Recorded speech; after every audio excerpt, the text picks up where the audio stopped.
Ever since Adam and Eve sinned, there has been death in this world. 10 out of 10 people die. Death, it brings pain.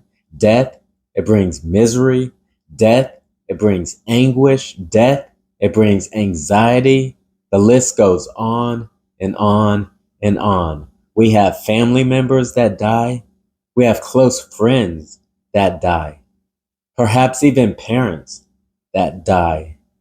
Perhaps sons and daughters that die. I mean, this world is full of death, and it's a terrible consequence of sin. Now, that brings up a question. Today, what do we remember?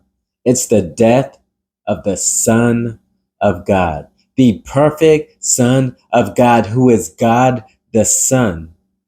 The Bible says, through him, God created the worlds. The whole universe was created through Jesus Christ. It says he upholds all things by the word of his power.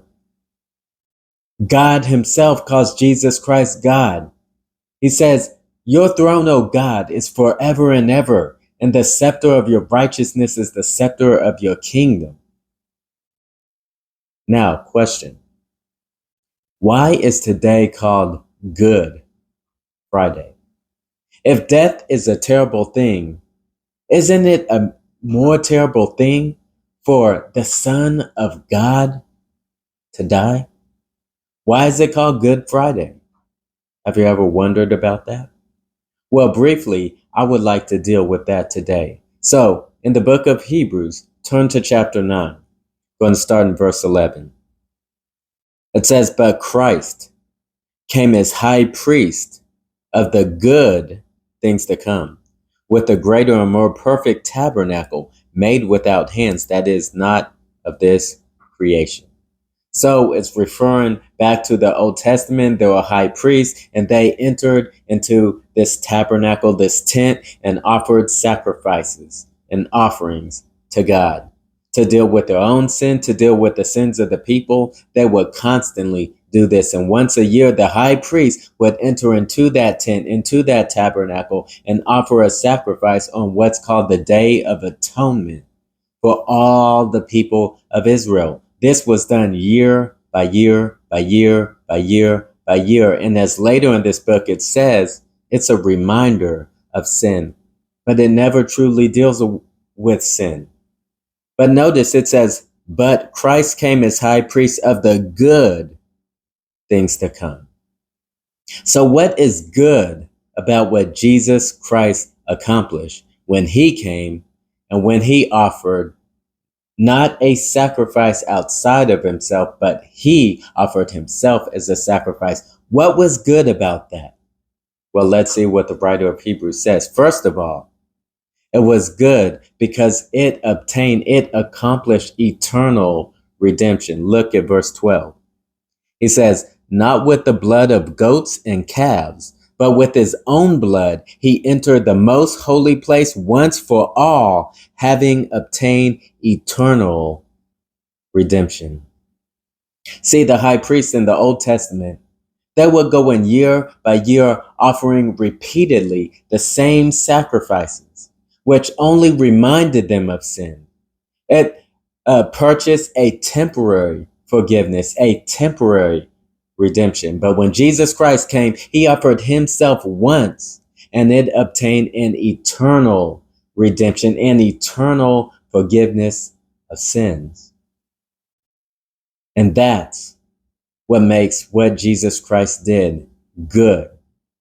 Secondly, look, verse 13. For if the blood of bulls and goats and the ashes of a heifer, sprinkled the unclean, sanctifies for the purifying of the flesh, how much more shall the blood of Christ, who through the eternal Spirit offered himself without spot to God, cleanse our conscience from dead works to serve the living God? So see, the blood of bulls and goats and calves and the sprinkling of a heifer, which is a cow, it said it sanctified the flesh, the outside, There was an external cleansing. But what Jesus Christ did, when he offered himself without spot to God, it cleanses the conscience. It cleanses the inside. It's an internal cleansing from your dead works to serve the living God. So first of all, Jesus Christ, what he did, it's good because it obtained eternal redemption, not a temporary redemption. Secondly, it's good because it accomplishes an internal cleaning, not just an external one. And lastly, verse 15, and for this reason, he is the mediator of a new covenant by means of death for the redemption of the transgressions under the first covenant. Interesting. I thought the transgressions of the first covenant, the sins of the Old Testament saints, they were already taken care of. They had a high priest. No, they weren't taken care of.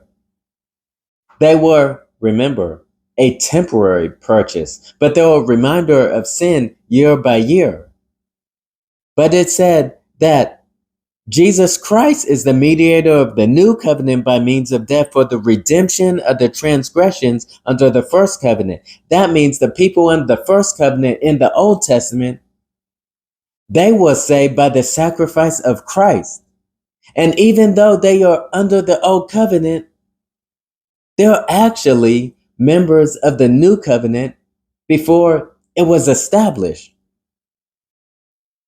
because of the blood of Christ. And that's the only thing that accomplished forgiveness all the way back to the beginning.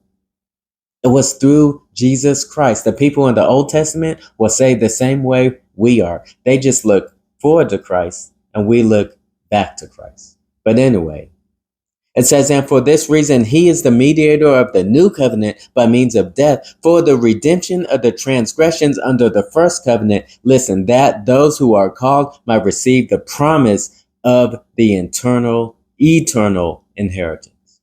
So first of all, what Jesus Christ did was good because it accomplished eternal redemption, eternal forgiveness of sins. Second of all, what Jesus Christ did was good because it accomplished internal cleansing, not just external cleansing. And last of all, what Jesus Christ did is good because it accomplishes the promise of an eternal inheritance. See, in the Old Testament, under the first covenant, the old covenant, what was the inheritance? The promised land. It was temporary. It was earthly.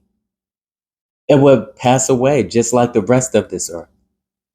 But Jesus Christ, from what he did, it gives his people, it secures for his people the promise of an eternal inheritance in the new heavens and new earth where righteousness dwells, where we will dwell and see Jesus Christ face to face, where we will be glorified, we'll be perfected. There will be no more sin, no more death, no more pain, no more crying, so on and so forth. Eternally, it was accomplished by Christ. So what Jesus Christ is good for three reasons. We could go into more, but three reasons at least we see here. Why is it called Good Friday? Well, it's called Good Friday because Jesus Christ accomplished the good work of an eternal redemption, not a temporary one. Secondly, why is it called Good Friday? Because Jesus Christ accomplished internal cleansing, not simply an external one. Why is it called Good Friday? Because Jesus Christ accomplished securing the promise of an eternal inheritance, not a temporary one. Now, question. Is this Good Friday for you? I mean, does what Jesus did, does it do any good to you? Well, let's answer that really quickly. Look at the end of verse 14. So Jesus cleanses you from dead works to serve the living God. Do you serve the living God? This word serve has to do with worship, has to do with obedience, has to do with faith. Remember, without faith, it's impossible to please God. It's impossible to serve God without faith. This word serve has to do with what Jesus says. If anyone will follow me, he must deny himself, take up his cross, and follow me. Do you serve the living God through faith in Jesus Christ? If you do, then this is Good Friday for you.